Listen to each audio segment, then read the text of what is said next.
الحمد لله كان أول اجتماع للجنة العليا لمرور الإسكندرية اللي كونها السيد المحافظ الإسكندرية، واللجنة معنية بالبحث في مشاكل المرور. النهارده الحمد لله اتفقنا على عدة اتفاقات بس وجود السيد نائب المحافظ والسيد الدكتور محمد القط مدير مديرية الإسكان، واللي هو مدحت قريطم وهيئة النقل العام المهندس محمد زكريا. اتفقنا على عدة أمور، اتفقنا على إنشاء مكتب فني، لأن إن شاء الله هيبدأ اجتماعه من يوم الأحد بإذن الله، وده معني بيسموه خطة وحدة هندسة النقل وتخطيط النقل وهندسة المرور. ده بيخطط للميادين والطرق، بيعمل انسيابية في المرور. موضوع المواقف العشوائية الموجودة في الشوارع تم الاتفاق على التخطيط ليها، ويبدأ إن شاء الله من بكرة على طول نبدأ بميدان سانت كاترين بحيث في المنشية بحيث يستوعب كتير من المواقف العشوائية الموجودة لغرب الإسكندرية.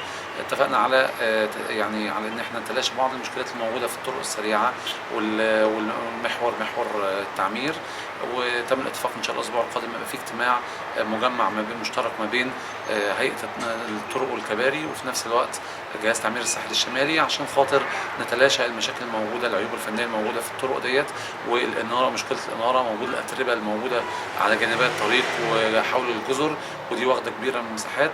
وموضوع اللوحات الارشاديه انا اعتقد ان شاء الله خلال الفتره الجايه باذن الله من خلال اللجنه العليا للمرور تشكل في الاسكندريه باذن الله يبقى يكون في جهد باذن الله يلمسه المواطن السكندري فيما يخص المرور خلال الفتره الجايه ان شاء الله. تلخيص للازمه اللي موجوده هي مش ازمه موجوده حضرتك، لكن هو تم اقتراح عمل لجنه مروريه هندسيه برئاسه اساتذه بقرار من السيد المحافظ باساتذه من جامعه كليه الهندسه زي ما احنا طالبنا. وفي الوقت نفسه ان هذه الاساتذه الجامعه مع الساده ضباط المرور هيتم تحقيق ان شاء الله دراسه الحاجات اللي هي فيها الازمات المروريه، ومن خلال هذه الازمات المروريه الموجوده او الكثافات المروريه الموجوده او الاختناقات المروريه الموجوده دي طرق حلها وطرق علاجها ان شاء الله.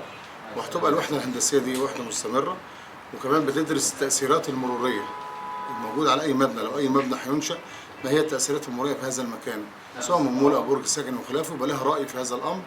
وصدر قرار اداري من السيد المحافظ بعدم بناء اي مول او اي برج الا بعد ما تكون اللجنه الهندسيه عينته وتقول الاثر المروري بتاعه ايه. هنبتدي ان شاء الله بالمواقف العشوائيه، هنشوف لها اماكن المواقف.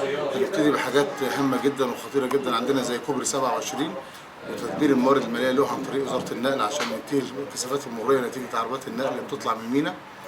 هنبتدي بمنطقه المنظره وبعض الميادين الهامه زي محطه مصر وزي ميدان فيكتور، هنبتدي نتعامل مع كل هذه الانتظارات. هنحاول ان شاء الله ان احنا ندرس كوبري نفق الموجود في خالد بن الوليد مع كورنيش حاليا والاثار المترتبه عليه، ان احنا نحاول ننتهي فقط من هذا الجزء الاول، ثم توفير المبالغ الماليه لعمل اشارات مروريه على طريق الكورنيش بطريقه فنيه معتدله بحيث تخلي المواطن يقدر يعبر في مكان امن، في الوقت نفسه نقدر نقطع حركه المرور فيها.